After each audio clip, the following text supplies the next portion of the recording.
Olá, meus queridos alunos do primeiro ano de enfermagem. Estamos aqui em mais uma aula da nossa disciplina de saúde coletiva. E hoje, né, como eu havia falado para vocês, a gente vai dar realmente a introdução sobre saúde coletiva. Até algumas pessoas na semana passada, na nossa correção, me perguntaram, professor, o que é saúde coletiva? O que a gente vai estudar dentro da saúde coletiva? E eu explanei um pouquinho sobre isso. E hoje a gente vai começar propriamente, né, o nosso estudo na saúde coletiva, uma disciplina riquíssima em conteúdo, falando muito sobre processar doença, determinantes. Hoje a gente vai falar sobre o que é saúde coletiva, o que é epidemiologia, e vamos linkar também, né, a história natural das doenças, como isso começou ao longo do tempo, quais são as teorias que a gente conhece sobre as causas das doenças. Então a gente vai entender todo esse processo ao longo da história e será a nossa aula de hoje. Muito boa a aula, fiquem comigo, tá? Será uma aula muito proveitosa, vamos lá.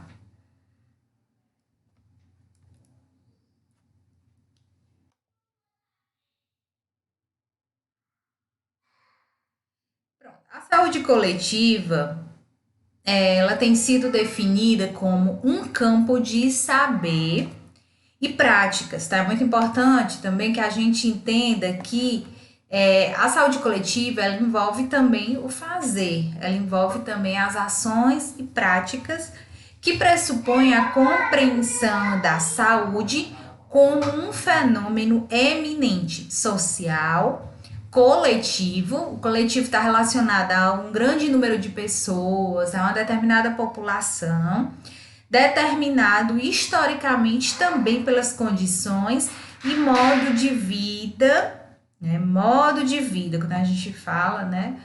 Como as pessoas, como cada população, ela se comporta de acordo com sua cultura, com as suas crenças. Então, é o modo de vida dos distintos grupos de população. A saúde coletiva, ela não pode desconsiderar aquela realidade daquela população.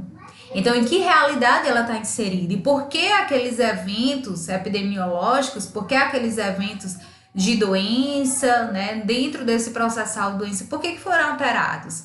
Então, a saúde coletiva, ela vai trabalhar muito nesse saber e na prática, compreendendo a saúde também como um fenômeno.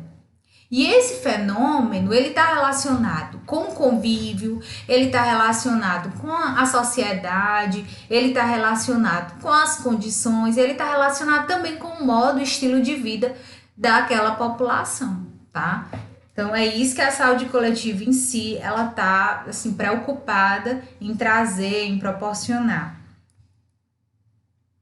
A saúde coletiva versus a reforma sanitária brasileira. A reforma sanitária, ela deu suporte ao movimento político em meados dos anos 70, em torno aí daquela crise que estava acontecendo na saúde pública, no contexto de quê? O que eles estavam lutando, reivindicando?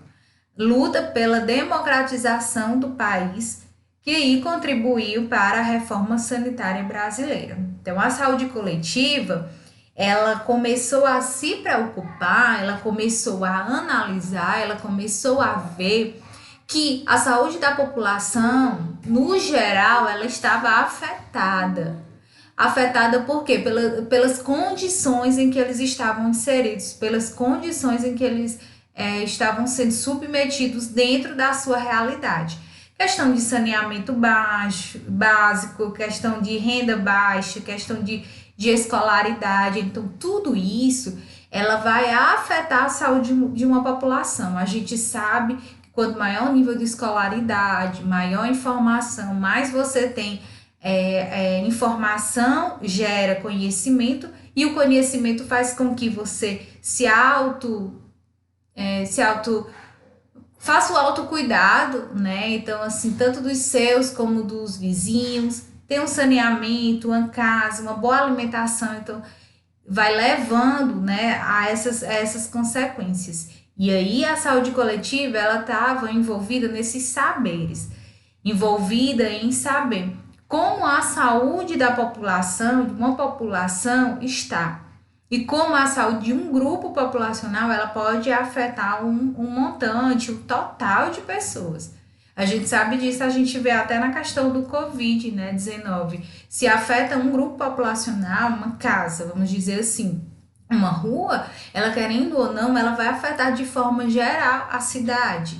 Tá? Por quê? Por conta da transmissão. Então, a epidemiologia, a saúde coletiva, ela vai tratar de controlar, de evitar contaminação, de evitar disseminação. Então, é isso que aconteceu aqui nessa época. Não se conhecia formas de tratamento, não tinha muita ou menor oferta de saúde, de tratamento, de prevenção para as pessoas. As doenças aconteciam e afetava de uma forma geral o SUS, afetava de uma forma geral serviços, né, que eram ofertados na época. Propriamente não era o SUS. O SUS iria nascer, né, só depois da Lei Orgânica 8.080. Porém, o que tinha de serviço na época, que eram serviços filantrópicos, eram jesuítas, tinham também na Igreja Católica que fazia todo esse trabalho social, tinha os boticários, tinha os trabalhos que eram de leigos, né, fornecido por pessoas leigas e não pessoas realmente profissionais. E tudo isso ia afetar uma população inteira por conta dessa falta de conhecimento, principalmente dentro da ciência, dentro da causa das doenças. Aí foi onde nasceu toda essa necessidade de tratar a população desde a prevenção, desde todo esse recurso que era fornecido para um determinado bairro, para uma determinada casa, e assim evitar mais problemas de saúde para uma comunidade de uma forma geral. A saúde coletiva, ela se preocupa muito com o coletivo, por isso que o nome é saúde coletiva, tá? Então são problemas que vão afetar de uma forma geral um grupo maior de pessoas. A proposta da saúde coletiva, ela traz, né, para nós um novo modo, um novo modo de organização do processo de trabalho em saúde, que vai enfatizar o quê? Então, a gente pensa na promoção, que eu acabei de falar, né? Promoção, prevenção, principalmente de riscos e agravos. A reorientação também da assistência a doentes e melhoria da qualidade de vida. Tá vendo que eu acabei de falar? Então, quando você fornece saneamento básico para uma rua que outrora não tinha saneamento básico, você ou não está melhorando a qualidade de vida daquelas pessoas.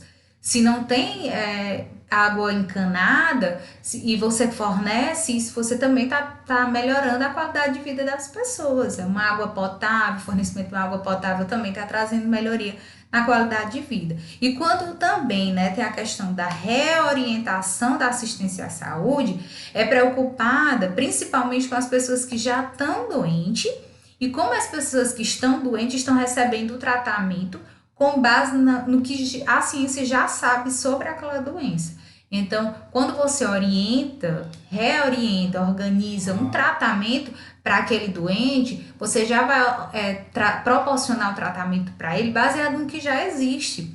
Então, você fornece para ele uma cura mais rápida, uma reabilitação mais rápida e se preocupa sempre, né, em não afetar o coletivo com aquela doença que estamos naquele momento tratando. Privilegiando também mudanças nos novos modos de vida e nas relações entre os sujeitos sociais envolvidos no cuidado e a saúde da população, tá vendo? Então é muito importante você saber. A relação vai sempre ser a relação entre os sujeitos envolvidos no cuidado. Então, as pessoas de uma forma geral, tá? De toda uma população. Aí, ó, o debate teórico-científico, né, que existe hoje no campo da saúde coletiva, contempla uma conceitualização mais avançada do que significa saúde, né, e do que é a saúde, quando a gente fala saúde. Enquanto o objetivo de conhecimento também e de intervenção, porque a saúde, ela requer ter conhecimento, é preciso você se conhecer e é preciso você é saber onde o seu estilo de vida, o seu modo de vida, as suas relações e seus determinantes, elas lhe afetam dentro desse processo também e criar intervenções para isso. Ela é entendida também como uma parte do complexo saúde e doença e cuidado e incorpora, né, a historicidade das relações que o determinam. Cada pessoa, cada ser, o seu processo de saúde, ele é afetado por diversas relações, por diversos, vamos dizer assim, desencadeadores externos. Então, inclusive as relações entre o indivíduo, entre uma pessoa e outra, entre os grupos sociais também e as populações com o sistema de saúde. Aí o que, que a gente fala processo saúde versus doença, né? Quando a gente conceitua, quando a gente pergunta para alguém, você está doente? Você está saudável? Então a gente sempre acha que a doença ela é direcionada para uma patologia específica, um período patogênico que tem evidências clínicas visíveis. Mas não é isso, a gente vê que a saúde ela vai estar relacionada com todo um bem-estar psicossocial, um bem-estar tanto orgânico, quando a gente fala de todas as estruturas, sistemas, e também sua mente, e também como você se relaciona, e também estilo de vida.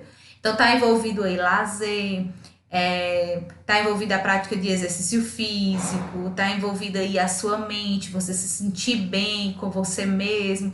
Tudo isso lhe confere ser uma pessoa saudável. Então não é só você ter uma evidência clínica ou não.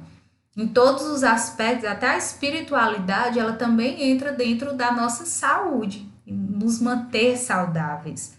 E aí, quando um desses processos eles estão alterados, estão em desequilíbrios, aí sim a gente pode considerar que é uma doença. Então, o que é um estado sadio para você? O que é se considerar alguém saudável? Ou o que é um estado doente? Como é que você se considera doente? E o que é a causa a partir da saúde, né? A causa, na verdade, é a doença a partir da saúde. Então, isso são perguntinhas que faz a gente refletir, né? Em que ponto eu posso me considerar uma pessoa saudável ou pessoa doente. Não apenas a ausência ou não de uma patologia, de uma evidência, mas sim todo um complexo bem-estar na minha mente, no meu corpo, na minha espiritualidade, tá? E também, claro, que entra toda a parte orgânica, né? Toda uma parte sistemática também do meu corpo. Aí o que é a epidemiologia, né? A epidemiologia, ela é a ciência que vai estudar a distribuição e os determinantes dos problemas de saúde. Eu quero gagal. Então, a epidemiologia, ela é a ciência que estuda a distribuição e os determinantes dos problemas de saúde.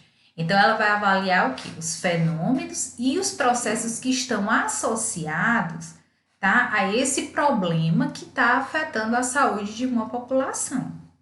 Ela é a ciência básica para a saúde coletiva e ela é a principal ciência de informação de saúde. Quando vocês veem, né, todos os dias aquele boletim epidemiológico do Covid-19 na nossa cidade, quem é que coleta os dados? Resultados positivos, resultados negativos, pacientes sintomáticos, é a vigilância epidemiológica, tá? Então, ela tem total importância para avaliar dados, para somar esses dados, para avaliar qual o impacto daquela doença em uma determinada população. Então, seu objeto são as relações de ocorrência. Então, ela vai trabalhar muito em cima de número, né? Quantos casos de dengue está acontecendo no bairro Vila Holanda, no bairro Vila Azul, um exemplo. Então, por que está acontecendo casos de dengue nesse determinado bairro? Vai uma equipe lá para saber se tem água parada, né? Se tem indicadores determinantes que estão favorecendo o aparecimento desses dados. Então, é dessa forma que a vigilância epidemiológica, né? O serviço de epidemiologia, ele vai trabalhar. Também, ele vai trabalhar na sociedade como um todo, de forma coletiva, na comunidade, nas classes sociais e nos grupos específicos. Então, ele vai trabalhar a epidemiologia, todas as relações que existem na ocorrência de saúde e doença. A epidemiologia, né, descritiva, ela vai estudar a variabilidade, então, ou seja, quanto está variando a frequência de doenças no campo coletivo, em um todo, na população de forma geral. Ela estuda o comportamento dessas doenças na determinada comunidade. Isto é, ela vai avaliar em que situações elas ocorrem na comunidade e segundo as características que estão ligadas a essa pessoa. Então, quem está adoecendo? Quem está adquirindo mais aquela doença? São idosos? São pessoas com doenças crônicas? São imunodeprimidos? São mulheres, homens? É a partir de toda essa investigação é que a gente tem o quantitativo do que a gente sabe hoje sobre as doenças.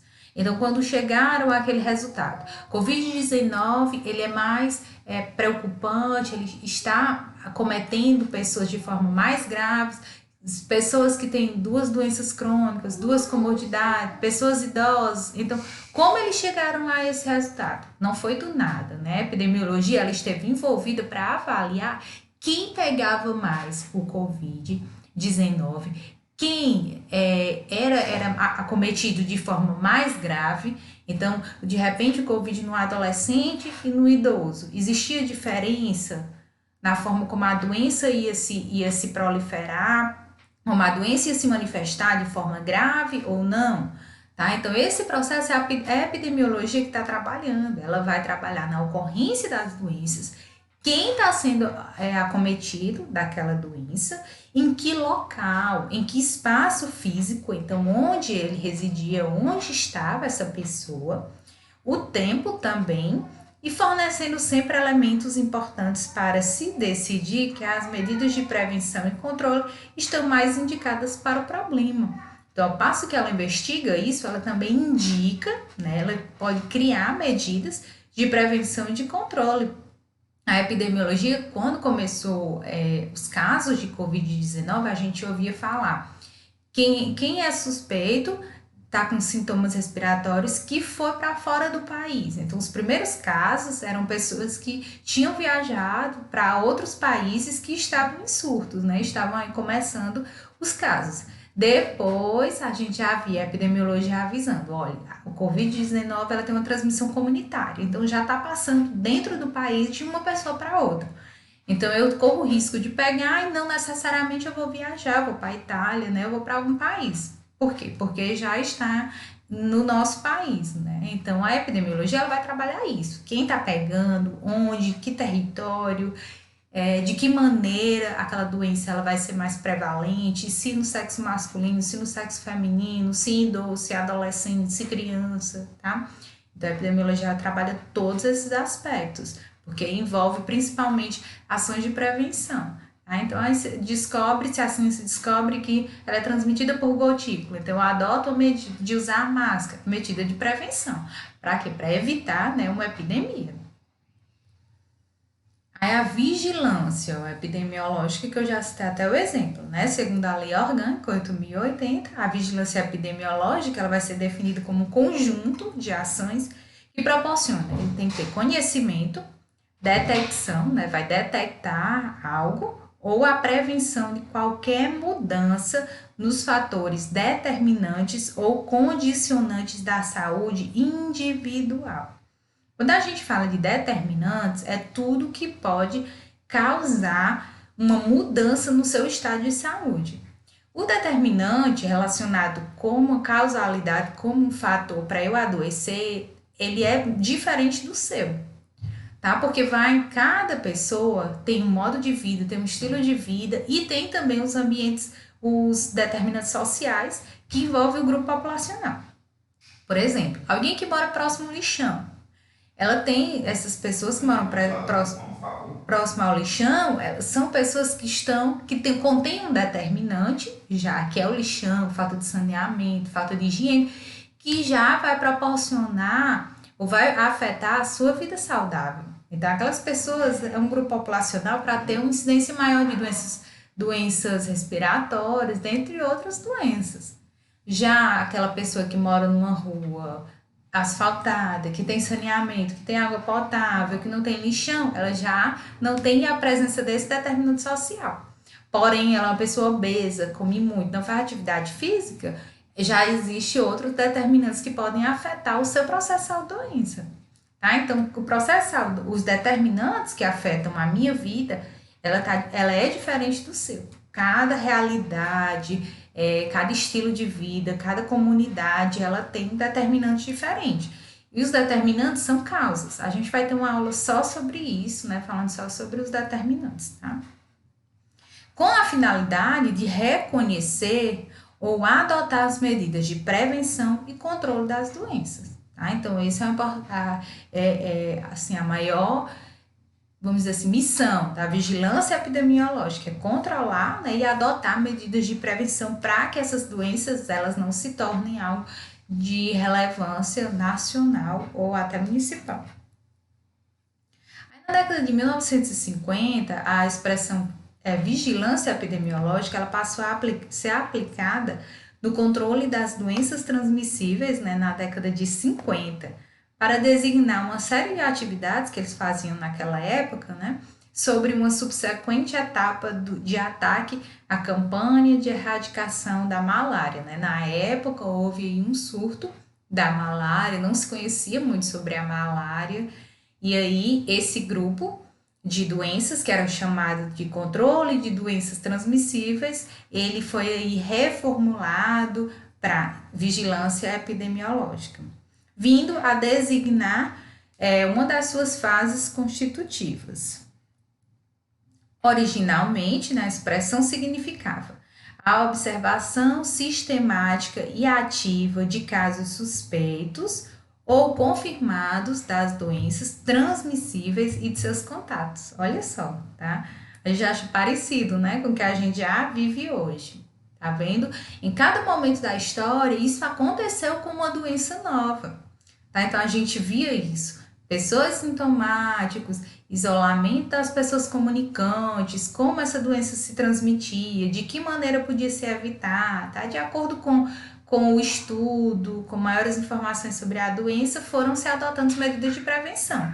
Tratava-se, portanto, de a vigilância de pessoas com base em medidas de isolamento, olha só, e também de quarentena, aplicadas individualmente e não de forma coletiva. Olha só, né? Então, a gente já havia lá na década de 50, a gente já havia se falando sobre quarentena. Então, quarentena não é um termo da atualidade do Covid, não, é algo que já vem sendo utilizado como uma forma de evitar disseminação de doenças.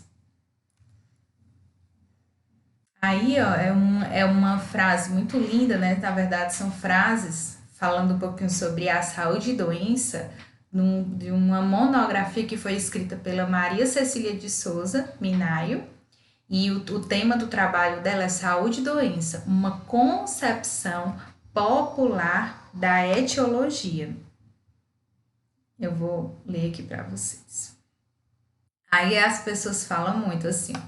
A gente escuta falar e fala, na verdade, muito esses termos, ó. Tenho muita dor na coluna, que me vem com a lua. O pessoal diz que essa coceira que deu na gente, ela vem do vento. É um andaço que anda com o vento. Existiu até um tempo que eu vou falar para vocês sobre a teoria miasmática, que ela estava relacionada com a causa das doenças, estão relacionadas com o solo e com o ar.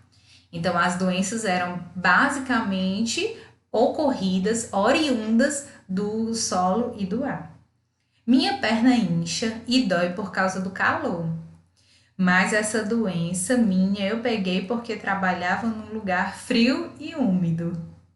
Olha só. Eu tenho essa quantidade de caroço na pele que coça muito. Foi provocado por uma anestesia que eu tomei quando fui operado. É uma concepção popular, tá? A gente está vendo isso são ideias populares relacionadas àquele processo, àquilo que você tem. E a gente escuta muito isso. Então, processar a doença, o que está instalado em mim, ele vai muito assim também da minha visão cultural em que eu estou inserido. Eu comecei a ter um ódio muito grande porque minha vizinha, ela era minha melhor amiga. Começou a dar em cima do meu marido. Ele, para mostrar que é homem, começou a corresponder. Eu fiquei desesperada, comecei a perseguir ele. Uma manhã eu amanheci desesperada, comecei a perseguir ele. Aí uma manhã eu amanheci cega e sem poder andar. Olha só, né? Nada a ver. Foi trabalho foi o trabalho que ela fez para mim.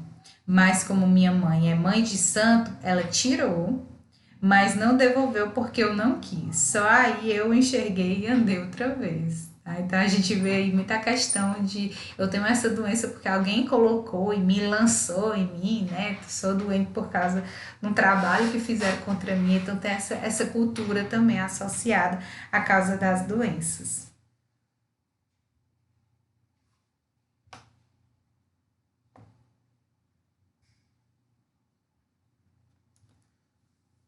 Então vamos voltar um pouquinho, né, no tempo para a gente entender essas teorias relacionadas aí com as doenças. Vamos falar um pouquinho sobre a história da saúde no Brasil.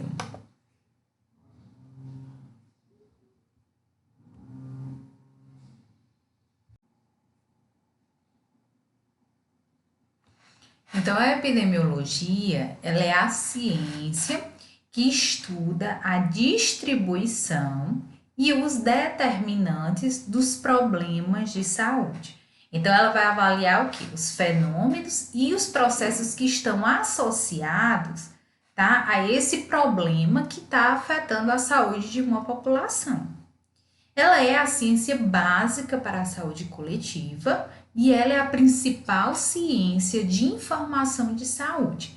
Quando vocês veem, né, todos os dias aquele boletim epidemiológico do Covid-19 na nossa cidade, quem é que coleta os dados? Resultados positivos, resultados negativos, pacientes sintomáticos, é a vigilância epidemiológica, tá? Então, ela tem total importância para avaliar dados, para somar esses dados, para avaliar qual o impacto daquela doença em uma determinada população. Então, seu objeto são as relações de ocorrência. Então, ela vai trabalhar muito em cima de número, né? Quantos casos de dengue está acontecendo no bairro Vila Holanda, no bairro Vila Azul, um exemplo. Então, por que está acontecendo casos de dengue nesse determinado bairro? Vai uma equipe lá para saber se tem água parada, né? Se tem indicadores determinantes que estão favorecendo o aparecimento desses dados. Então, é dessa forma que a vigilância epidemiológica, né, o serviço de epidemiologia, ele vai trabalhar. Também ele vai trabalhar na sociedade como um todo, de forma coletiva, na comunidade, nas classes sociais, nos grupos específicos. Então, ele vai trabalhar a epidemiologia, todas as relações que existem na ocorrência de saúde e doença. A epidemiologia, né, descritiva, ela vai estudar a variabilidade, então, ou seja, quanto está variando a frequência de doenças no campo coletivo, em um todo, na população de forma geral.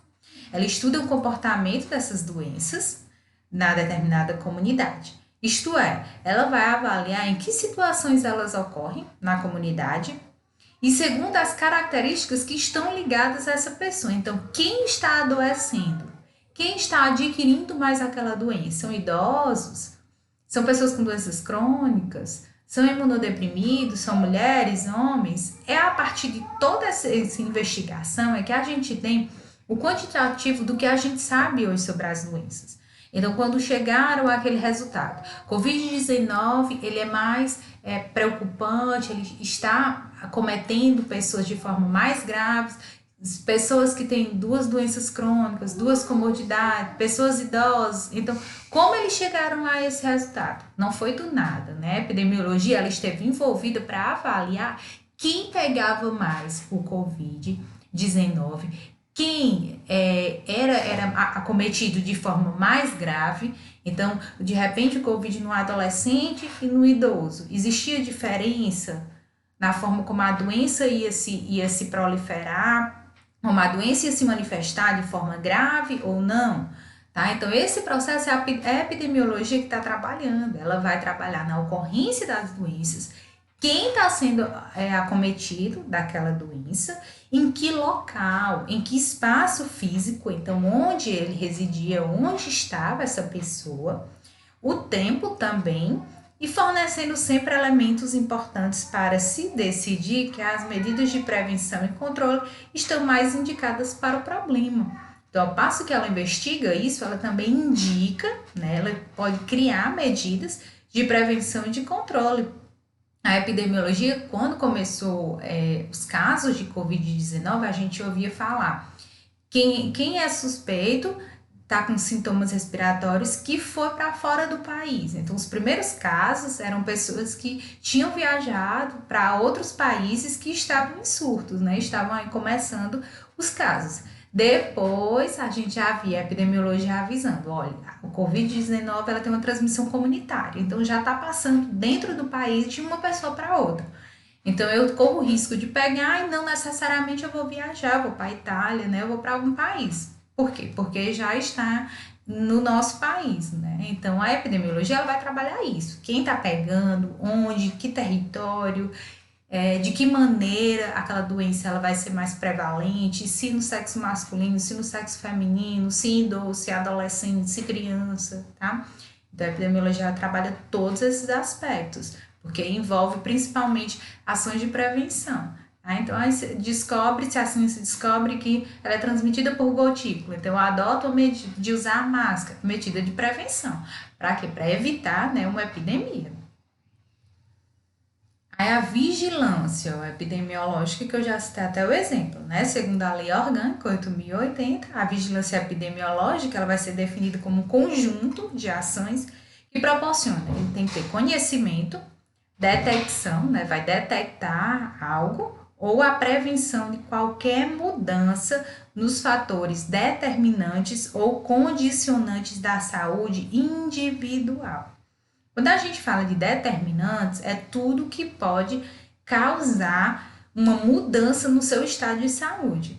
O determinante relacionado como causalidade, como um fator para eu adoecer, ele é diferente do seu, tá? Porque cada pessoa tem um modo de vida, tem um estilo de vida e tem também os ambientes, os determinantes sociais que envolvem o grupo populacional. Por exemplo, alguém que mora próximo ao lixão, ela tem essas pessoas que moram próximo ao lixão, são pessoas que contêm um determinante, já que é o lixão, falta de saneamento, falta de higiene, que já vai proporcionar ou vai afetar a sua vida saudável. Então, aquelas pessoas é um grupo populacional para ter uma incidência maior de doenças respiratórias, dentre outras doenças. Já aquela pessoa que mora numa rua asfaltada, que tem saneamento, que tem água potável, que não tem lixão, ela já não tem a presença desse determinante social. Porém, ela é uma pessoa obesa, come muito, não faz atividade física, já existe outros determinantes que podem afetar o seu processo de doença. Tá? Então, os determinantes que afetam a minha vida, ela é diferente do seu. Cada realidade, cada estilo de vida, cada comunidade, ela tem um determinante diferente. E os determinantes são causas. A gente vai ter uma aula só sobre isso, né? Falando só sobre os determinantes, tá? Com a finalidade de reconhecer ou adotar as medidas de prevenção e controle das doenças, tá? Então, esse assim, a maior, vamos dizer assim, missão da vigilância epidemiológica é controlar, né, e adotar medidas de prevenção para que essas doenças elas não se tornem algo de relevância nacional ou até municipal. Aí, na década de 1950, a expressão vigilância epidemiológica, ela passou a ser aplicada no controle das doenças transmissíveis, né, na década de 50, para designar uma série de atividades que eles faziam naquela época, né, sobre uma subsequente etapa de ataque à campanha de erradicação da malária, né. Na época houve um surto da malária, não se conhecia muito sobre a malária, e aí esse grupo de doenças, que era chamado de controle de doenças transmissíveis, ele foi aí reformulado para vigilância epidemiológica, vindo a designar uma das suas fases constitutivas. Originalmente, a expressão significava a observação sistemática e ativa de casos suspeitos ou confirmados das doenças transmissíveis e de seus contatos. Olha só, tá? A gente acha parecido, né, com o que a gente já vive hoje. Tá vendo?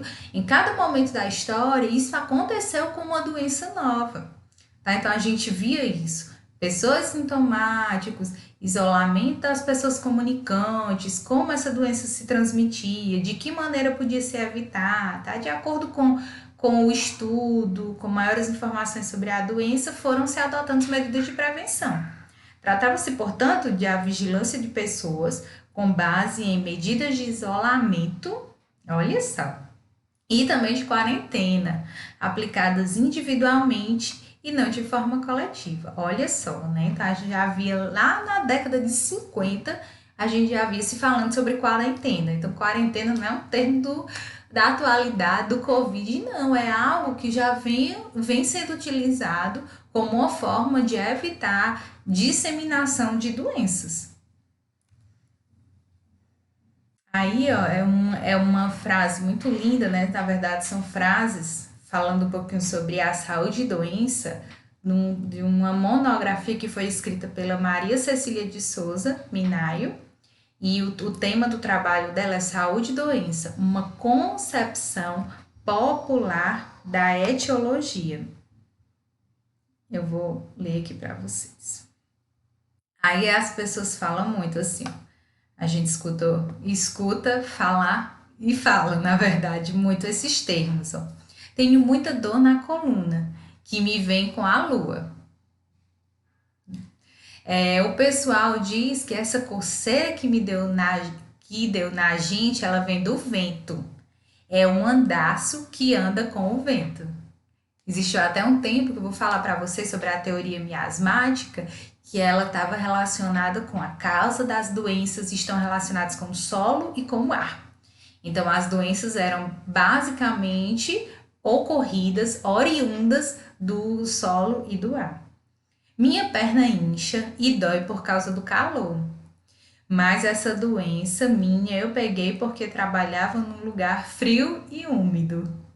Olha só. Eu tenho essa quantidade de caroço na pele que coça muito.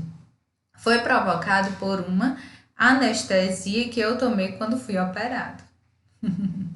É uma concepção popular, tá? A gente está vendo isso são ideias populares relacionadas àquele processo, aquilo que você tem. E a gente escuta muito isso. Então, processar a doença, o que está instalado em mim, ele vai muito assim também da minha visão cultural em que eu estou inserido. Eu comecei a ter um ódio muito grande porque minha vizinha, ela era minha melhor amiga. Começou a dar em cima do meu marido. Ele, para mostrar que é homem, começou a corresponder. Eu fiquei desesperada, comecei a perseguir ele. Uma manhã eu amanheci desesperada. Comecei a perseguir ele. Aí, uma manhã eu amanheci cega e sem poder andar. Olha só, né? Nada a ver. Foi o trabalho que ela fez para mim. Mas como minha mãe é mãe de santo, ela tirou, mas não devolveu porque eu não quis. Só aí eu enxerguei e andei outra vez. Tá? Então a gente vê aí muita questão de eu tenho essa doença porque alguém colocou e me lançou em mim, né? Sou doente por causa de um trabalho que fizeram contra mim. Então tem essa cultura também associada à causa das doenças.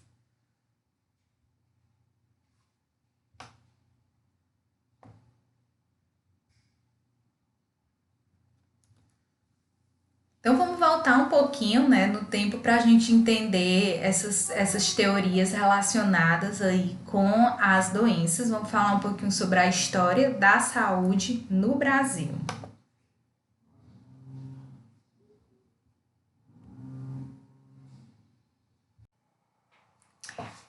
Então, estamos de volta, né, à nossa aula e vamos dar continuidade. Agora, falando um pouquinho sobre a história natural da saúde no Brasil, tá? No início, não havia nada. Em 1700, a saúde no Brasil era praticamente inexistente e nos tempos de colônia.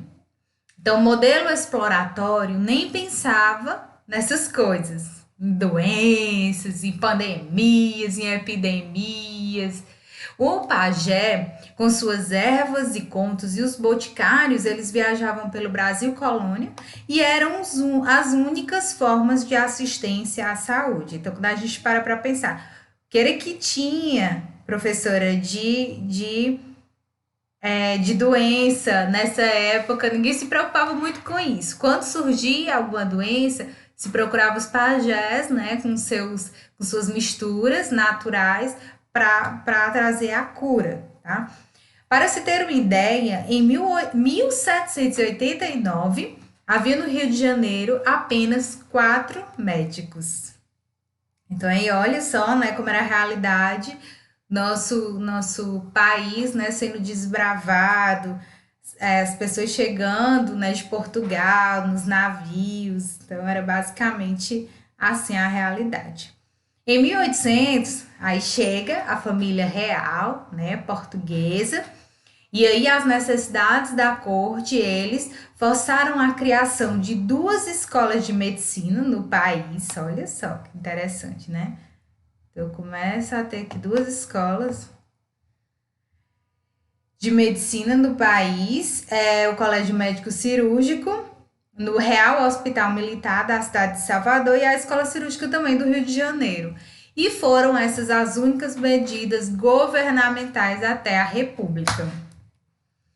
Na República Velha, né, foi o primeiro governo de Rodrigues Alves, que ele governou de 1902 até 1906, e houve a primeira medida sanitarista no país. O Rio de Janeiro não tinha nenhum saneamento básico e assim várias doenças graves como a varíola, malária, febre amarela e até a peste se espalhavam facilmente. O presidente, né, então nomeou Oswaldo Cruz, né? Oswaldo Cruz, nessa época, ele foi colocado como diretor-geral da saúde no país. Hoje em dia a gente vê o ministro da saúde, tá? Então, se fosse nessa época, Oswaldo Cruz era o nosso ministro da saúde. E numa ação poliquiciacense, o sanitarista ele convocou 1.500 pessoas para ações que invadiam as casas, queimavam roupas e colchões. Sem nenhum tipo de ação educativa, a população foi ficando cada vez mais indignada. E o auge do conflito foi a instituição de uma vacinação anti-varíola, em que simplesmente, né, as pessoas se revoltaram pela forma como essa vacina ela foi colocada, como ela foi introduzida à população. Então, eles invadiam as casas, eles entravam, eles obrigavam você a tomar e não tinha nenhuma orientação específica sobre a vacina. Então, as pessoas tinham muito medo, porque eles achavam que seria para matar as pessoas, né, para diminuir a quantidade populacional, e passavam uma série de dúvidas na sua mente. Imagina só. Hoje, no nosso tempo, a gente vê pessoas que se recusam, idosos, a tomar H1N1, que tem medo, acho que levam para o lado político. Ainda tem várias mães que não levam as crianças para tomar vacina porque tem medo das reações adversas. Imagina só uma pessoa invadindo a sua casa, obrigando todo mundo a tomar vacina. Ninguém sabia bem como é que essa vacina ia reagir no organismo e tinha medo. Então, nessa época, aconteceu aqui a revolta da vacina, né? E aí, Oswaldo Cruz acabou sendo afastado. Aí, a revolta da vacina, né? A forma como ela foi feita a campanha da vacina, ela revoltou a mais simples e mais intelectualizado. Então, da pessoa mais simples, a pessoa que tinha mais conhecimento intelectual, ficou revoltado com a forma como eles usaram para aplicar essas vacinas. Veja o que Rui Barbosa disse sobre a imposição à vacina. Não tem nome na categoria dos crimes do poder, a temeridade, a violência, a tirania, a que ela se aventura, expondo-se voluntariamente, obstinadamente, a me envenenar, com a introdução no meu sangue de um vírus sobre cuja influência existem os mais bem fundados receios de que seja condutor da moléstia ou da morte. Então você imagina só, né, alguém intelectual falando que eu vou deixar colocar no meu corpo um vírus que causa a doença, né? Então eles não tinham nenhum entendimento quanto a essa questão de como ela era produzida, como ia reagir no corpo e que não iria causar propriamente a doença, mas iria trazer ao seu corpo uma resposta, uma criação de anticorpos e tudo como a vacina funciona hoje, tá? E as pessoas bem revoltadas. Tá aí, ó, exemplos, ó, de pessoas que tentavam sair de casa correndo e se negavam a tomar e eram simplesmente colocadas para tomar mesmo à força, né? Não tinha muita opção.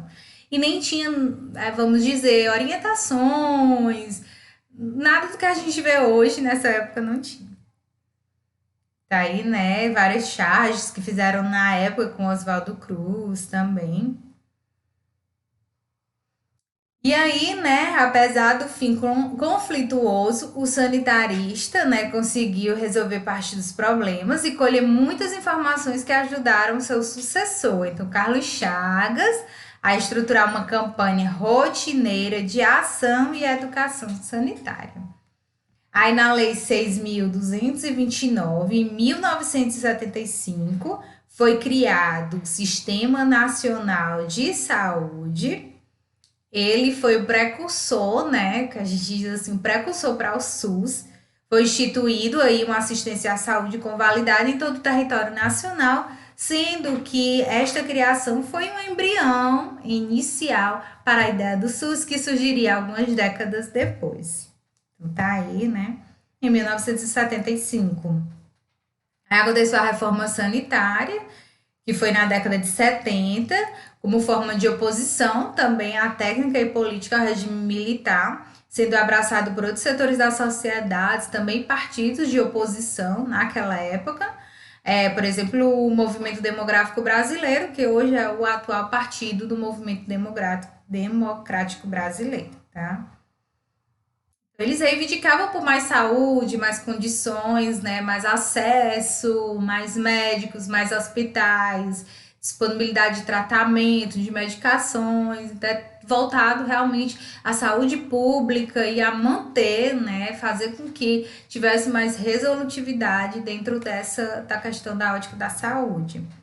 Aí, o movimento pela reforma sanitária brasileira foi organizado desde meados dos anos 70, e a participação de intelectuais, profissionais do sistema de saúde, alguma parcela da burocracia e também organizações populacionais e sindicatos também participaram. Aí, né, a gente vai falar um pouco sobre a história natural da doença, que é o curso da doença. Quando a gente fala história natural da doença, ela é desde o início, tá, dessa doença, até a resolução, tá? O slide está um pouquinho tremido, mas eu acredito que dê para vocês ir acompanhando comigo, tá bom? Na ausência, porque isso foi uma imagem que eu peguei já de outro professor. Na ausência de intervenção. Da história natural da doença, ela é natural. Não acontece intervenção e é o curso da doença desde o seu início até, né, que seja resolvido o problema dessa doença no indivíduo. Em outras palavras, é o modo próprio da evolução da doença.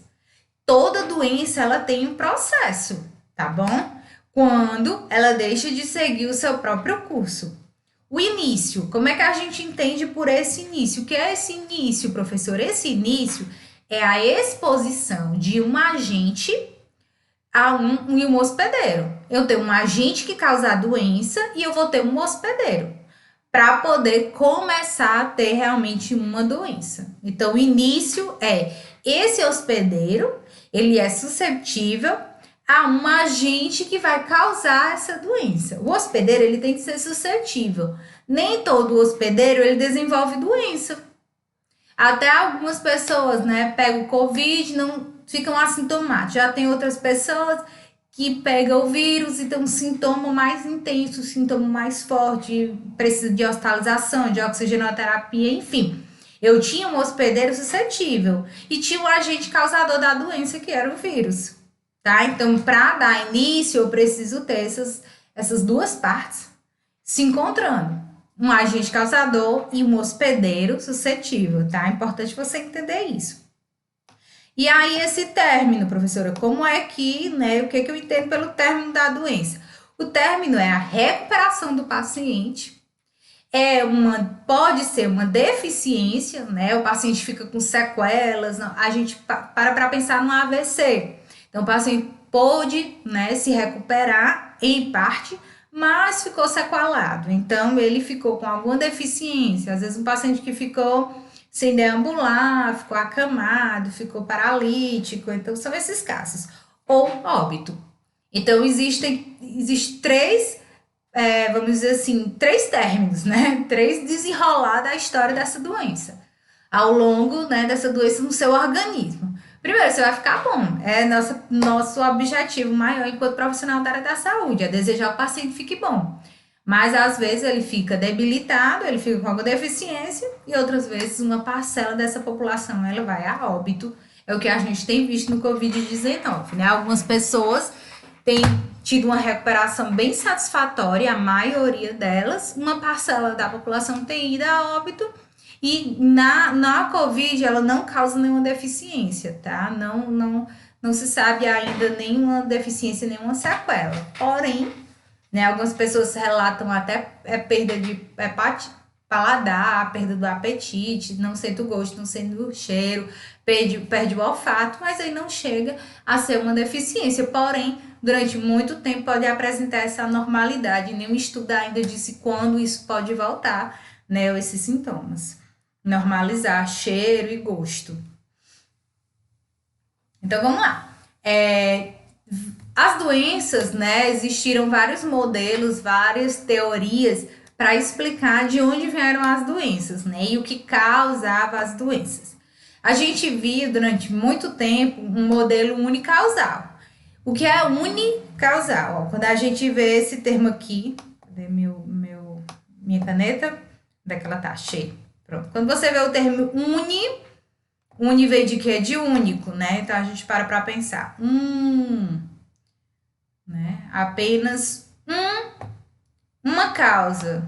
Não sei escrever com isso aqui, né? Então, deixa quieto sem escrever nada.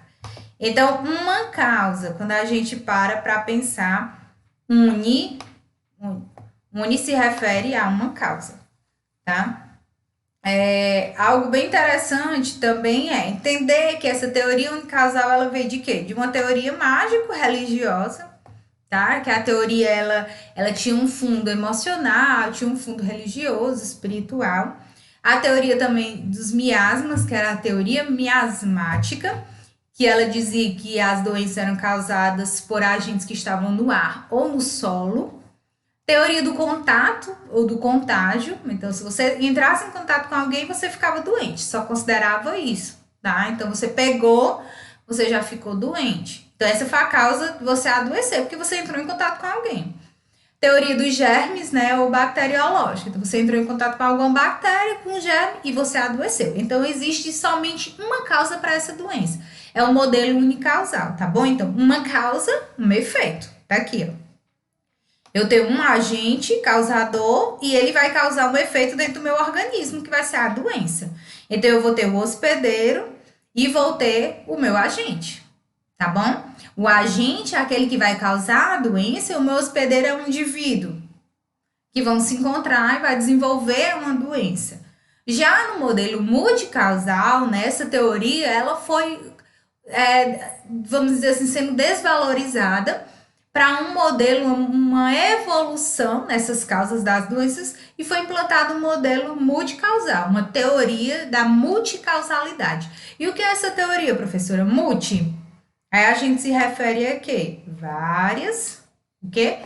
Causas. Perfeito. Então aí eu tenho um hospedeiro, um agente, porque continuou tendo esse agente, porém agora eu considerei o ambiente, as condições que você vive interferindo nesse processo. Então, não é só uma bactéria que vai causar uma doença. A bactéria entra em contato com o hospedeiro e já vai causar uma doença. Não é só dessa forma. A bactéria ela vai entrar em contato com o hospedeiro, porém, eu vou encontrar um ambiente que favoreça ou não essa bactéria ela virar uma doença ou não, ela se tornar uma doença ou não. São pessoas, quando a gente fala no ambiente, pessoas com poluição, lugares bastante poluídos, que não tem saneamento básico. Você acha que uma pessoa dessa, que vive em umas condições subhumanas, precárias, escolaridade, baixa renda, desnutrição, enfim, vários fatores externos. Quando a gente fala ambiente, vários fatores externos. Ela entrar em contato com uma agente, ela não está mais exposta? Então, ela vai causar mais, ela vai ter mais doente, né? Nela, esse agente ele vai causar mais doença. Eu tenho todo um sistema imunológico dela, não vai estar mais debilitado, tá? Então, assim, eu tenho que considerar que não é só eu entrar em contato com a bactéria, mas sim todo um ambiente, todo o meio que vai interferir para essa evolução da doença, tá? Aí, né, a gente tem um modelo de explicação da multicausalidade, tá? Vocês vão acompanhando, porque tá um pouquinho, a imagem não tá muito boa, mas vai dar certo depois. Vocês podem até procurar essa imagem no próprio Google, porque tem ela bem facilmente. Você pode, o modelo da explicação multicausal é um mapinha mental bem interessante. A debilidade no modelo unicausal, tá? Então, essa teoria na explicação das doenças associada a múltiplos fatores de risco favorecer o desenvolvimento do modelo multicausal. Então, a gente começou a perceber que existiam múltiplos fatores que levavam ao adoecimento de uma população, de uma pessoa, tá? Então, aí aconteceu uma tríade epidemiológica. Então, foi se levado em conta essa tríade. O agente, né? Volto a repetir, o agente é o causador da doença, eu tenho que ter o ambiente interagindo e o hospedeiro. Então, antes, né, quando a gente vê a diferença da unicausalidade, porque na unicausalidade era só agente, tinha só o agente e tinha o hospedeiro. Então, somente isso. Na teoria da multicausalidade, aí a gente já tem esses três componentes atuando juntos no próprio organismo, em um próprio indivíduo, tá? Então, eles vão estar trabalhando os três em conjunto para direcionar o curso dessa doença, como essa doença ela vai se evoluir naquele determinado organismo. Claro que vai depender muito desse hospedeiro, vai depender muito do ambiente, cada realidade vai ser diferente, cada ambiente vai ser diferente. Por isso é que a teoria da multicausalidade ela é tão usada até hoje, porque existem vários fatores, né, ambientais que vão interferir na evolução da minha doença. A gente sabe disso. Até as condições econômicas também, claro que a gente vai nos ajudar a adquirir mais rápido uma recuperação. A doença, ela seria resultante, por exemplo, de um desequilíbrio na autorregulação existente dos sistemas, não é verdade? O que é a autorregulação dos sistemas? A gente já estudou os sistemas orgânicos, a gente estudou isso em anatomia e fisiologia. Então, quando eu tenho um desequilíbrio orgânico, desequilíbrio de algum sistema, eu tenho uma doença. Possibilitar também a proposição de barreiras à evolução da doença, mesmo antes de sua manifestação clínica. Isso é chamado de período pré-patogênese, que eu vou já explicar para vocês. O período pré-patogênico é a fase em que a doença ainda não tem evidências clínicas, então ainda não está instalado propriamente a doença. Porém, já existe, né, vamos supor, um agente. tá? E um hospedeiro. Então, se você cria barreiras para essa doença ela não evoluir, para que essa doença ela não tenha um curso em chegar nas manifestações clínicas, que as manifestações clínicas são evidências clínicas que você está doente. Então, eu tô com diarreia, eu tô com febre, eu tô com cansaço, eu tô com tosse. Tudo isso é o quê? Evidência clínica. Tudo isso são manifestações clínicas que eu tô doente. Mas, por exemplo, se eu começar a espirrar e eu começar a tomar muita vitamina C, muito suco, manter o repouso, evito coisas com mofo, evito sair no sol quente, ter uns cuidados, o que foi que eu fiz? Eu proporcionei uma barreira de evolução dessa doença. Entenderam? E aí ficou no estágio de período pré-patogênico. Eu não propriamente não desenvolvi uma doença. Por quê? Porque eu sou um hospedeiro e eu consegui, através do meu ambiente, eu tinha possibilidades para fazer com que essa doença não evoluísse. E avançou também, né, no conhecimento dos fatores condicionantes de saúde e doença. Pronto. A história natural da doença, ela tá resumida aqui nesse slide, tá? Muito interessante. Deixa eu ver se eu consigo aqui me tirar. Me tirar aqui da tela, só para vocês terem uma noção. Pronto. Essa tabelinha, esse gráfico, ele é um estudo, né, adaptado por Level e Clark, tá? E ele é que explica como é que acontece essa história de evolução natural da doença, história natural da doença e toda essa multicausalidade que está relacionada com o nosso processo da doença, né? Então, o que eu tenho de um lado? Vamos entender calmamente, tá? Vocês podem pausar essa aula, vocês podem copiar isso aqui no caderninho de vocês para ficar bem gravado, gente, porque isso aqui cai em concurso, isso aqui é muito, muito cobrado, tá? Na nossa vida profissional. Então, vocês têm que entender isso aqui muito bem pra gente poder trabalhar doença em si. Não adianta a gente falar de um monte de doença se a gente não entende, né, todos os estudos, tudo que foi feito em relação a essas doenças, né? Então, olha só, eu tenho uma susceptibilidade, que é o período. Pronto, então vamos voltar aqui, né? Então, a gente tem a suscetibilidade, tá? Vai estar nesse primeiro estágio. Cada hospedeiro, ele vai ser mais suscetível a essa evolução do que o outro. Então, vai depender muito de cada organismo. Tá? A gente fala muito de susceptibilidade, tá? Tem o período pré-patogênico, pré-patogênese, tá? Então, quando a gente fala desse período pré-patologia, então é antes da doença se instalar no meu organismo, tá certo?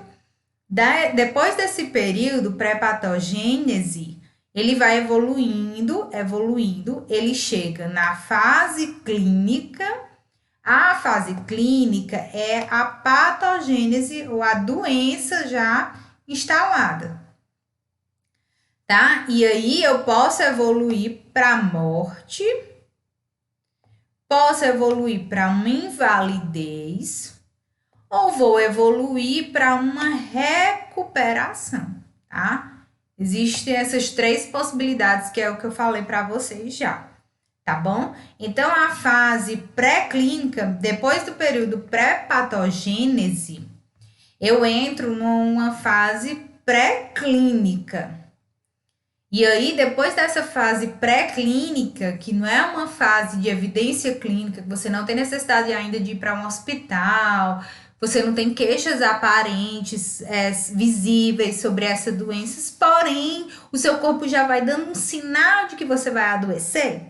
Uma molezinha, uma disposição, o nariz está começando a ficar entupido, então eu começo a entrar na fase pré-clínica, tá?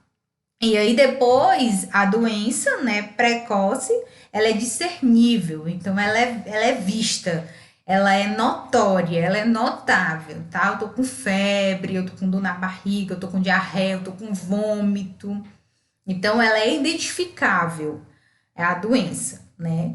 E aí, depois dessa fase, se não tem a cura, dependendo da recuperação que você vai adotar durante esse percurso, eu tenho uma doença em estágio avançado, né? Que é a presença de complicações. Isso acontece muito aqui, sim, no câncer, né? As pessoas não sabem que tem um câncer e aí a gente para pensar. A doença, quando se descobre, ela já está altamente avançada e com a presença de complicações. Então, mais difícil é a pessoa se recuperar, mais probabilidade ela tem de desencadear para uma invalidez, ou ela tem também uma probabilidade de desencadear para a morte. Aí eu tenho, né, 3 níveis de prevenção que são adotadas diante nesse curso, né, de História Natural da Doença, que é a atenção primária. Na atenção primária, o que é feito? Promoção da saúde e proteção específica. A gente sabe disso, a gente escuta falar demais de promoção à saúde, é uma disciplina todinha da professora Beatriz. E a proteção específica é quando você adota medidas específicas para não adoecer. Por isso que essa proteção e promoção e dentro da atenção primária, eu ainda estou na fase pré-patogênese. Eu só adoto proteção e eu adoto promoção quando a doença ainda não está instalada, quando a doença não está propriamente em evolução e em evidência clínica, tá? Eu ainda estou na fase pré-patogênese. E aí eu tenho a prevenção secundária e eu tenho também a prevenção terciária. A prevenção secundária, ela está relacionada com você fazer um diagnóstico precoce, tá? Então, é um tipo de prevenção secundária. Então, você começou a sentir alguma alteração, algum problema, você já procura um serviço, você já vai fazer um exame, e nesse exame já deu resultado. Quanto mais precoce, a gente fala muito isso, né? Quanto mais cedo você descobrir o câncer de mama, um exemplo, mais cedo, né, você tem chance de obter a cura. E aí também você faz com que tenha mais limitação no dano. Isso é automático, isso é notório. Quanto mais você diagnostica, quanto mais você adota medidas, antes dessa doença ela evoluir para uma, vamos dizer assim, uma invalidez, tá bom?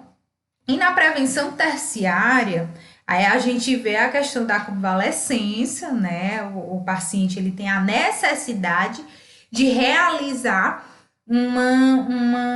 vamos dizer assim, uma assistência alternativa para manter os seus padrões em funcionamento.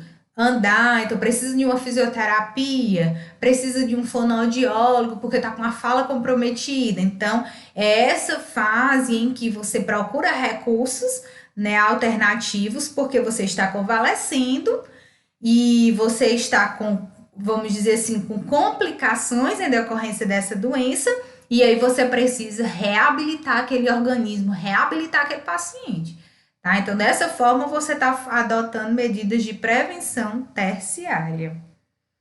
É mais ou menos isso, tá? A reabilitação, ela leva o paciente a obter o quê? Recuperação. Isso é claro, né, gente? E quando esse paciente ele está numa fase de incapacidade, uma doença avançada, ele corre mais risco de ter invalidez, e quem tem invalidez está correndo mais risco de ter a morte, tá? Então, quanto mais essa doença ela vai evoluindo em seus estágios, ela passa do período pré-patogênico, ela entra na fase patogênica, ela entra na fase de incapacidade, mas ela pode levar o paciente à invalidez e à morte. Quando você adota, desde o período pré-patogênese, já medidas de atenção primária, medida de proteção, medida de prevenção, aqui, quanto mais você fizer isso aqui, nessa fase, antes da população adoecer, mais chance você tem de conseguir o quê? A cura, né? Então, mais chance você tem de indicar um tratamento do paciente, fazer um diagnóstico precoce, mais o paciente se cura. Em uma parte, né, ele vai entrar na fase de convalescência e precisar de uma reabilitação, mas outros já podem obter a cura aqui nesse estágio e ficar show de bola, tá bom? Então, isso aqui é um resumo, gente, da história natural da doença, que é o curso da doença ao longo do seu organismo, desde um agente até a presença de um hospedeiro e a presença de um agente, esse hospedeiro susceptível e esse agente é o causador da doença, tá bom? Tá de volta! Estão gostando da aula? Muito bem. Pause, volte. Se você não tiver entendido aqui esse esquema, veja de novo, tá bom? A gente vai ter revisão, correção da atividade, então eu vou ter um momento com vocês no Google Meet, para quem quiser tirar dúvida, então vai ser bem interessante, mas você tem que assistir essa aula, tá bom? Aí a gente tem, né, um gráficozinho, que essa imagem não tá muito boa, tá? Mas é basicamente aquilo que eu falei para vocês. Pronto, aqui também é outro esquema, Leve, tá aqui, né? Level e Clark, 1965, foram as primeiras pessoas estudiosos que falaram sobre a história natural da doença. Então tá aí, eu tenho o período patogênese ou pré-doença. Pronto, aqui tá em outra língua, né? Em outras palavras, bem explícito, período pré-doença. E patogênese significa a doença. Então, se na aula anterior, no momento anterior e no slide anterior, você não entendeu ainda o que é pré-patogênese, você agora está entendendo, porque é pré-doença. Então, é antes da evidência clínica da doença se instalar no seu organismo, tá bom? E a fase patogênica é a fase da doença. O que é que vai estar atuando no seu corpo dentro dessa... Deixa eu ver aqui, que eu acho que não está aparecendo mais para vocês, mas deixa eu mudar aqui minha captação de vídeo.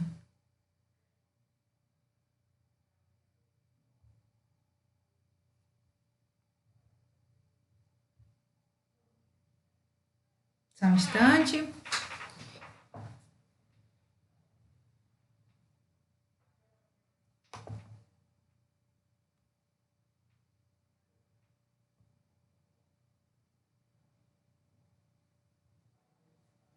Vocês ainda não estão me vendo? Vamos continuar aqui, tá? Daqui a pouco eu vou mexendo aqui, ver se eu consigo aparecer, tá bom? Então, olha só, quando a gente fala nesse período antes da doença, né, acontecer... Deixa eu ver aqui.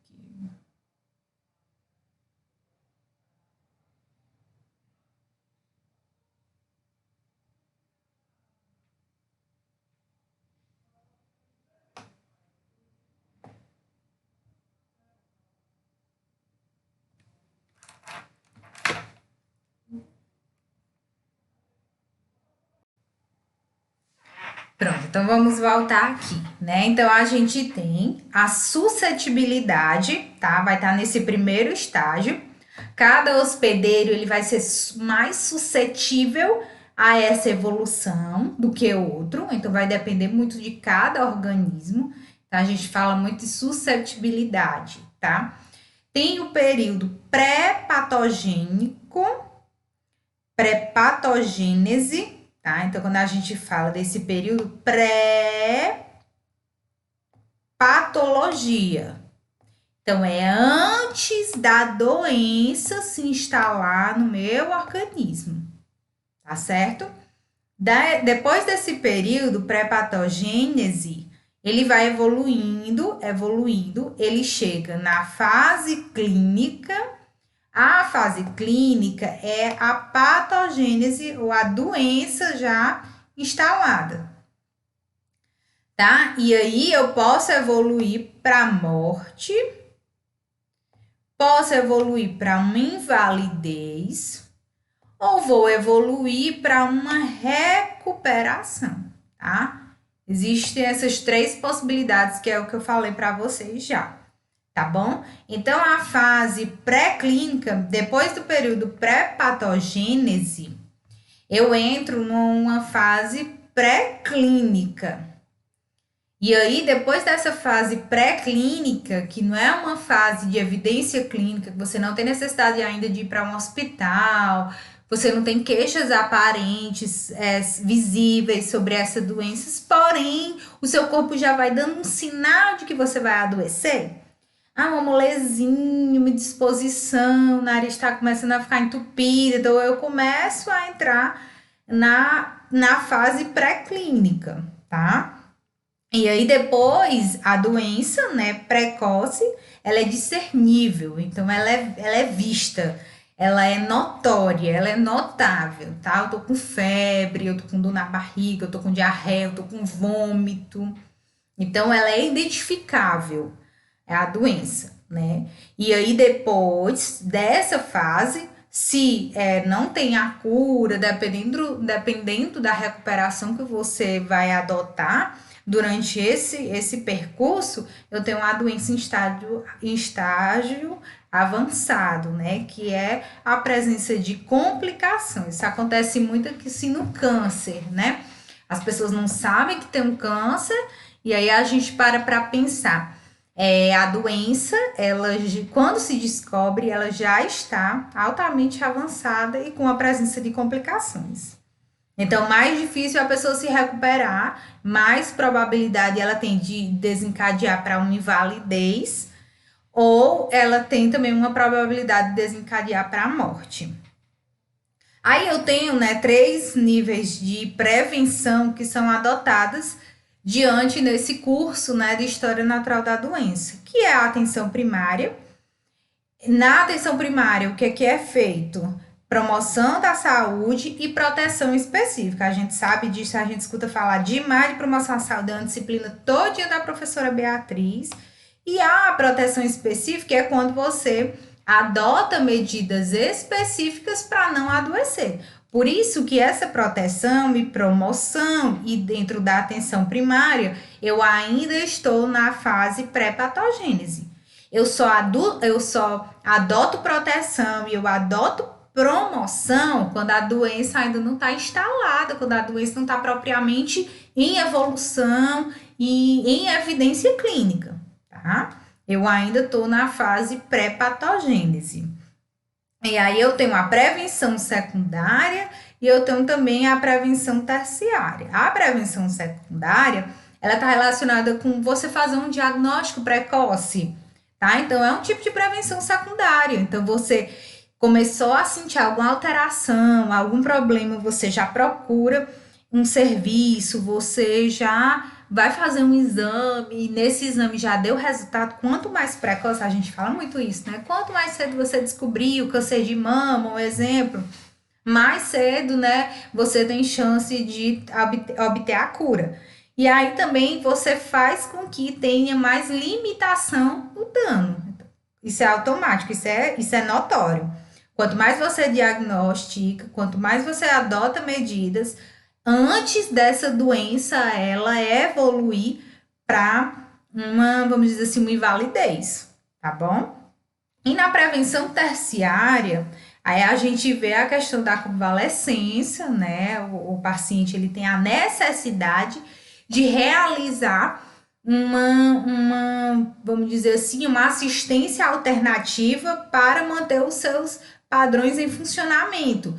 Andar, então precisa de uma fisioterapia, precisa de um fonoaudiólogo, porque está com a fala comprometida. Então, é essa fase em que você procura recursos, né, alternativos, porque você está convalescendo e você está com, vamos dizer assim, com complicações em decorrência dessa doença, e aí você precisa reabilitar aquele organismo, reabilitar aquele paciente. Tá? Então, dessa forma, você está adotando medidas de prevenção terciária. É mais ou menos isso, tá? A reabilitação, ela leva o paciente a obter o quê? Recuperação. Isso é claro, né, gente?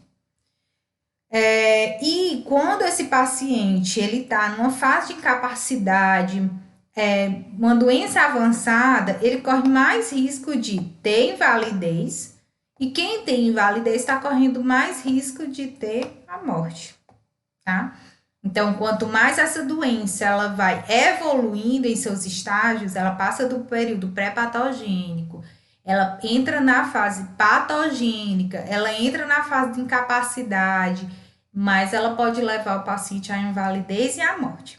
Quando você adota, desde o período pré-patogênese, já medidas de atenção primária, medida de proteção, medida de prevenção aqui, quanto mais você fizer isso aqui, nessa fase, antes da população adoecer, mais chance você tem de conseguir o quê? A cura, né? Então, mais chance você tem de indicar um tratamento do paciente, fazer um diagnóstico precoce, mais o paciente se cura.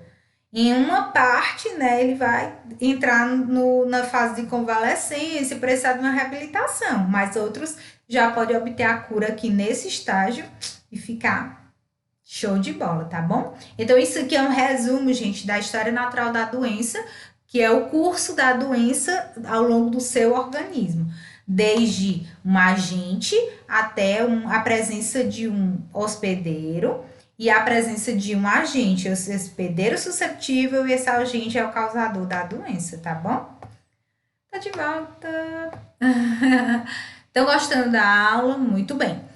Pause, volte. Se você não tiver entendido aqui esse esquema, veja de novo, tá bom? A gente vai ter revisão, correção da atividade. Então, eu vou ter um momento com vocês no Google Meet, para quem quiser tirar dúvida. Então, vai ser bem interessante, mas você tem que assistir essa aula, tá bom? Aí a gente tem, né, um gráficozinho, que essa imagem não tá muito boa, tá? Mas é basicamente aquilo que eu falei para vocês. Pronto, aqui também é outro esquema, Leve, tá aqui, né? Level e Clark, 1965, foram as primeiras pessoas estudiosos que falaram sobre a história natural da doença. Então, tá aí, eu tenho o período patogênese ou pré-doença. Pronto, aqui tá em outra língua, né? Em outras palavras, bem explícito, período pré-doença. E patogênese significa a doença. Então, se na aula anterior, no momento anterior e no slide anterior, você não entendeu ainda o que é pré-patogênese, você agora está entendendo, porque é pré-doença. Então, é antes da evidência clínica da doença se instalar no seu organismo, tá bom? E a fase patogênica é a fase da doença. O que vai estar atuando no seu corpo dentro dessa... Deixa eu ver aqui, que eu acho que não está aparecendo mais para vocês, mas deixa eu mudar aqui a minha captação de vídeo.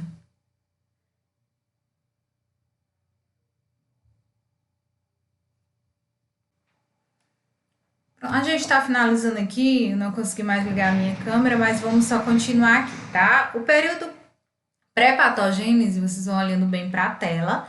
O que é que entra nessa fase? Os fatores de risco, são os determinantes da saúde, tá? Então, todos os fatores ambientais, moradia, saneamento, escolaridade, renda, lazer, tudo vai entrar aqui nesses fatores de riscos, né? Que é o que vai interferir no meu organismo para essa evolução da doença. No período patogênico, aí eu já tenho a instalação da doença, os sintomas e detecção também da doença e as complicações da doença. Nesse período, até instalar-se a doença e começar a sentir os sintomas, é chamado de período assintomático, é o que muitos a gente está vendo agora no Covid-19. Então, são pessoas que estão assintomáticas. E aí a gente tem o quê? Um evento clínico. O evento clínico só acontece quando você detecta clinicamente a doença. Então, é quando tem sintomas evidentes da doença, tá bom? Então, período pré-patogênico, antes da doença se instalar, eu ainda não estou doente. Porém, existem fatores de riscos que podem me levar a ter essa patogenicidade ou essa doença. Acontece a instalação da doença, já é patogênese, e os sintomas clínicos e evidentes dessa doença. E aí evolui para complicações, tá?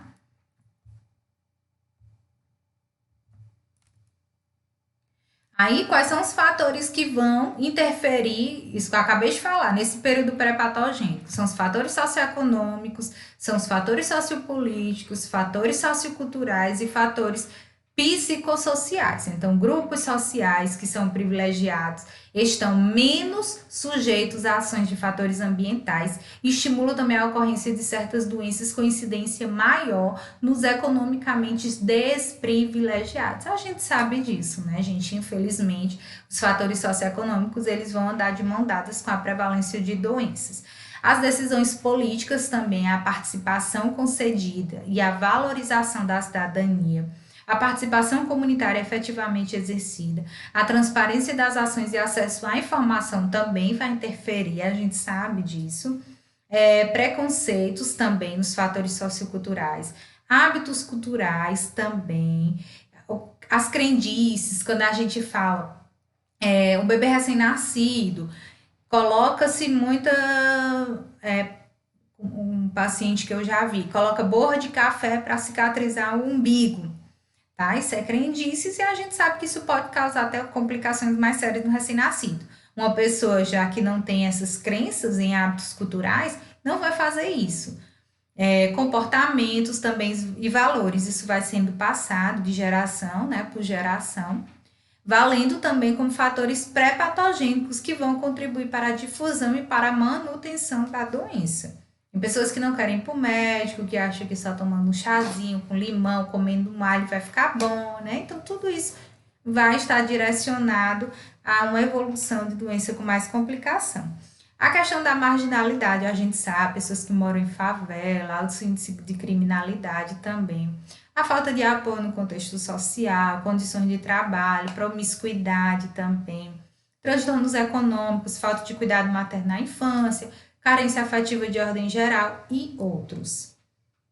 E aí os níveis de evolução da doença no período patogênese. O período patogênese da doença, eu tenho uma interação de estímulo suscetível, eu tenho alterações bioquímicas fisiológicas e histológicas, eu tenho alterações dentro do meu corpo, falando de sistemas orgânicos, eu tenho a presença dos sinais e sintomas, que é aquilo que eu sinto, que eu relato e aquilo que eu posso comprovar que estou, né, com aquilo. É febre, dor, diarreia, vômito, tudo que você sente, né? E defeitos permanentes, cronicidade e a cura. Então, defeitos permanentes é a complicação, invalidez, né? Incapacidade, um exemplo é a invalidez. A cronicidade, essa doença, ela se instalar e ficar ao longo da sua vida, como hipertensão, como diabetes, como Alzheimer, Parkinson, ou a doença evolui para a cura. Então, tem esses 4 níveis de evolução. Esse nível 1, gente, que é a interação estímulo suscetível, é o seu organismo, vamos dizer assim, sendo estimulado para não adoecer, tá? Lutando suas defesas, e aí quanto mais o seu organismo ele possui sistemas de defesas capazes de combater essa doença, menos defeitos permanentes eu vou conseguir, né? Eu vou ter, tá bom? Então ele começa a ter essa interação do estímulo suscetível, depois eu começo a ter as alterações bioquímicas, depois eu vou ter os sinais e sintomas, e por último os defeitos permanentes, ou a cronicidade, ou a cura, tá? E aí a gente tem os níveis de prevenção, que é aquilo eu expliquei quando eu estava falando já na história natural da doença, tá? O período pré-patogênico eu tenho a prevenção primária, tá? No patogênico eu tenho a prevenção secundária e no pós-patogênico a prevenção terciária. Primária é quando eu vou prevenir a doença antes que ela ocorra. Então, através do saneamento, através de uma vacina, a gente sabe que pode sim e vamos prevenir doença, né? Distribuição de camisinhas, diminuindo também a prevalência de DSTs, então tudo isso são ações de prevenção e promoção. Secundária, já no período patogênico, eu tenho diagnóstico e tratamento e prevenir os agravos durante a doença, tá? Então, eu procurar diagnosticar precocemente, falei sobre isso, então, quando você encontra um nódulo na mama, você vai fazer um exame, que você vai fazer um ultrassom, então você já está procurando um diagnóstico precoce e já inicia o tratamento. Isso você só vai ter quando você estiver na fase patogênico, tá? E a terciária é reabilitar esse paciente, reinserir ele na sociedade, prevenindo que a doença se reincida, tá bom? Que vai ser no período pós-patogênico, diante da sequela, daquilo que o paciente ainda está sentindo diante de todo esse tratamento que ele recebeu. A prevenção quaternária, né, que está sendo colocada agora como uma nova forma de prevenção adotada na história natural da doença, são as ações que vai evitar a iatrogenia, né, associada principalmente a intervenções médicas, como a sobremedicalização e os excessos preventivos. Então, o excesso de antibiótico-terapia, um exemplo, né? Excesso de tratamentos invasivos, para evitar que o paciente não tenha tantas complicações em decorrência dessa utilização, tá? Então é isso, terminamos a nossa aula, tá bom? Eu fico muito feliz em estar aqui com vocês. E até a próxima. Não consegui mais ligar a minha câmera, mas eu vou aparecer para vocês no Google Meet. Espero que vocês tenham gostado. Tudo de bom. Até a próxima.